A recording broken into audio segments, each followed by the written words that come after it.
Students, I am Himadri Pashine from department of chemistry and आज का हमारा टॉपिक है ग्रुप थर्ड। इससे पहले वीडियो में हमने डिस्कस किया था कि second and third transition elements होते क्या हैं और सेकेंड और थर्ड ट्रांजिशन एलिमेंट्स की स्टडी हम एक साथ क्यों करते हैं। कारण ये था कि जो फर्स्ट ट्रांजिशन सीरीज़ के एलिमेंट होते हैं वो सेकेंड ट्रांजिशन सीरीज़ के एलिमेंट से प्रॉपर्टीज़ में बहुत सारी वेरिएबिलिटीज़ शो करते हैं, but second and third transition series के जो एलिमेंट्स होते हैं वो प्रॉपर्टीज़ में बहुत सारी सिमिलैरिटीज़ शो करते हैं, जिसके कारण हम सेकेंड और थर्ड ट्रांजिशन सीरीज़ की स्टडी एक साथ करते हैं। तो आज हम डिस्कस करेंगे हमारे पीरियोडिक टेबल के ग्रुप थर्ड में प्रेजेंट जो हमारा ग्रुप है, उस ग्रुप थर्ड में स्कैंडियम के जस्ट नीचे इट्रियम, उसके जस्ट नीचे लैंथेनम और लैंथेनम के जस्ट नीचे एक्टिनियम। ठीक है, जैसा कि आप जानते हैं जो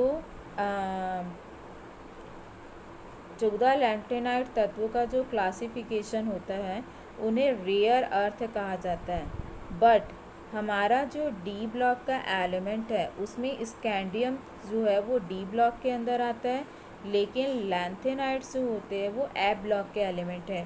आप सभी जानते हैं कि हमारे पीरियोडिक टेबल में लैंथेनाइट और एक्टिनाइट को ए ब्लॉक एलिमेंट में पीरियोडिक टेबल से अलग रखा गया है।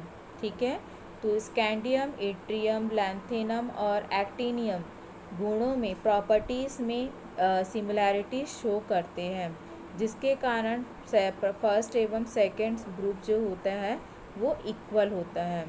अब यदि हम एक्टिनियम को छोड़ दें, ठीक है, एक्टिनियम को छोड़ दें और हम बात करें स्कैंडियम, लैंथेनम और इट्रियम की, ठीक है, एक्टिनियम को यदि हम छोड़ दें, ये हमारा एक्टिनियम था, यदि हम छोड़ दें और किसकी बात करें स्कैंडियम, इट्रियम और लैंथेनम की, तो ये जो होते हैं यूरेनियम ओर्स में वेरी फाइन अमाउंट में प्रेजेंट होते हैं।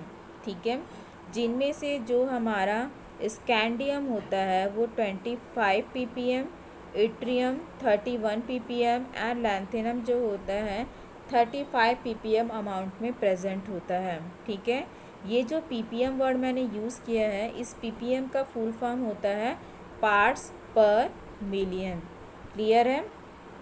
ठीक है, ये सभी एलिमेंट जो होते हैं वो लैंथेनाइट्स के साथ कॉम्प्लेक्स फॉर्म में पाए जाते हैं, जिसके कारण इनका सेपरेशन मेथड जो होता है वो बहुत ही ज़्यादा हार्ड होता है। ये सारे के सारे एलिमेंट जो होते हैं वो इलेक्ट्रोपॉजिटिव होते हैं और वाटर से क्रिया करते हैं। मैंने यहाँ पे लिखा है all are electropositive and react with water. ठीक है, देन उसके बाद ऑक्साइड्स आर स्टेबल। ये जो स्कैंडियम, इट्रियम और लैंथेनम होते हैं, जब ये ऑक्साइड का फॉर्मेशन करते हैं तब इनके ऑक्साइड्स क्या होते हैं, बहुत ही ज़्यादा स्टेबल होते हैं, जिसके कारण मेटल को रिडक्शन के द्वारा क्या किया जा सकता है, प्राप्त किया जा सकता है। ठीक है, अब यदि हम बात करते हैं इट्रियम की, किसकी बात करते हैं हम, इट्रियम एलिमेंट की, जो कि हमारे पीरियोडिक टेबल के सेकेंड ट्रांजिशन सीरीज़ का एलिमेंट है। ठीक है, इट्रियम जो होता है वो इलेक्ट्रॉनिकली फील्ड में बहुत ही इम्पॉर्टेंट रोल प्ले करता है। इट्रियम का यूज़ जो होता है वो टीवी में एज अ फास्फोर बनाने में किया जाता है। इसके अतिरिक्त इट्रियम का यूज़ जो होता है वो माइक्रोवेव फिल्टर में रडार के फॉर्म में किया जाता है, और साथ ही साथ इसका यूज़ जो है वो न्यूक्लियर रिएक्टर में मॉडरेटर के फॉर्म में किया जाता है। ठीक है, तो ये हमने बात की इट्रियम की। अब यदि हम बात करें लैंथेनम की, लैंथेनम ऑक्सीजन के साथ रिएक्ट करता है और लैंथेनम ऑक्साइड बनाता है। ठीक है, जिसका use in make high quality of optical glasses. तो लैंथेनम का जो यूज़ होता है वो ऑप्टिकल ग्लास की हाई क्वालिटी को फॉर्म करने के लिए किया जाता है। अब हम बात करते हैं हमारे ग्रुप थर्ड के कुछ प्रॉपर्टीज़ के बारे में, ठीक है। तो प्रॉपर्टीज़ में पहला पॉइंट आता है हमारा आयोनिक रेडियाई। अब आयोनिक रेडियाई क्या होती है, जब हम ग्रुप में ऊपर से नीचे की ओर जाते, देखिए हमारा ये सीरीज़ है, ये scandium first transition series, yttrium second transition series, lanthanum third transition series. यहाँ क्या कहा जा रहा है कि जब हम ऊपर से नीचे की ओर मूवमेंट करते हैं, तो ऊपर से नीचे की ओर मूवमेंट करने के कारण इनकी जो आयनिक रेडियाई होती है उनमें वृद्धि होती है, मतलब आयनिक रेडियाई इंक्रीज होती है। ये जो ग्रोथ होती है वो एस ब्लॉक के सेकेंड ग्रुप के समान होती है। जो हमारा एस ब्लॉक का जो सेकेंड ग्रुप है वो उनकी जो आयनिक रेडियाई होती है वो आयनिक रेडियाई इस थर्ड ग्रुप के इक्वल होती है, ठीक है। इस प्रकार second and third transition series में जो उनका साइज़ होता है उनमें बहुत सारी सिमिलैरिटी पाई जाती है, और इस सिमिलैरिटी का कारण क्या होता है, लैंथेनाइट संकुचन होता है, जिसके बारे में मैंने आपको प्रीवियस वीडियो में बताया। अब यहाँ पे आप देख सकते हैं स्कैंडियम जिसकी रेडियाई कितनी है 1.44, इट्रियम इसकी रेडियाई है 1.62, लैंथेनम इसकी रेडियाई कितनी है 1.61। तो आप देख रहे हैं कि जैसे ही हम ऊपर से नीचे की ओर आ रहे हैं हमारी रेडियाई भी क्या हो रही है, इंक्रीज हो रही है। देन सेकेंड प्रॉपर्टी आती है ऑक्सीडेशन स्टेट। ऑक्सीडेशन स्टेट जैसा कि मैंने आपको पहले भी बताया है, ये डिपेंड करता है आपके वैलेंसी इलेक्ट्रॉन के ऊपर जो कि आउटर मोस्ट इलेक्ट्रॉन में भरे जाते हैं।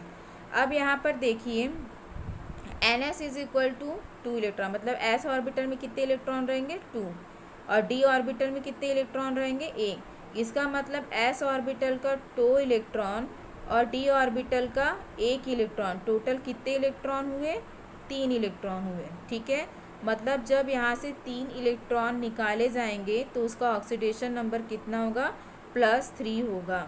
चूँकि एस ऑर्बिटल से 2 और डी ऑर्बिटल से 1 निकाला जा रहा है, इसका मतलब हमारा डी ऑर्बिटल क्या हो जाएगा, 0 हो जाएगा, ठीक है। डी ऑर्बिटल क्या हो जाएगा, 0 हो जाएगा, जिसके कारण जो हमारा एलिमेंट है स्कैंडियम, इट्रियम और लैंथेनम वो कैसे होंगे, कलरलेस होंगे और डायमैग्नेटिक होंगे। क्योंकि मैंने आपको पहले ही बताया है कि यदि हमारा डी ऑर्बिटल क्या है, हाफ फिल्ड है, तो ही वे क्या शो करेंगे, कलर शो करेंगे। लेकिन यदि डी ऑर्बिटल हमारा एम्प्टी है, 0 है, कोई भी इलेक्ट्रॉन नहीं है, तो वो कलर शो नहीं कर सकते, क्योंकि डी ऑर्बिटल में कोई इलेक्ट्रॉन ना होने के कारण ये डी ट्रांजिशन शो नहीं कर सकते हैं, ठीक है। जिसके कारण ये कलरलेस होते हैं और ये डायमैग्नेटिक होते हैं। यहाँ टेबल में देखिए स्कैंडियम का आखिरी इलेक्ट्रॉनिक कॉन्फ़िगरेशन क्या है, 3d1 4s2, इट्रियम का क्या है 4d1 4s2, और लैंथेनम का 5d1 4s2 है। मतलब डी इलेक्ट्रॉन में कितने, डी ऑर्बिटल में कितने इलेक्ट्रॉन है, 1 इलेक्ट्रॉन है, जो कि निकाले जाते हैं ऑक्सीडेशन के लिए, जिसके कारण डी ऑर्बिटल क्या हो जाता है हमारा 0 हो जाता है, और ऑक्सीडेशन स्टेट क्या होती है तीनों की, +3 +3 +3। अब हमारा अगला प्रॉपर्टी आता है मैग्नेटिक बिहेवियर, ठीक है।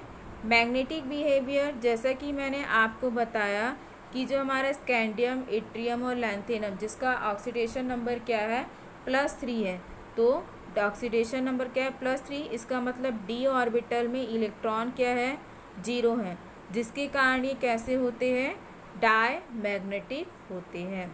देन नेक्स्ट प्रॉपर्टी आती है स्पेक्ट्रल प्रॉपर्टीज़।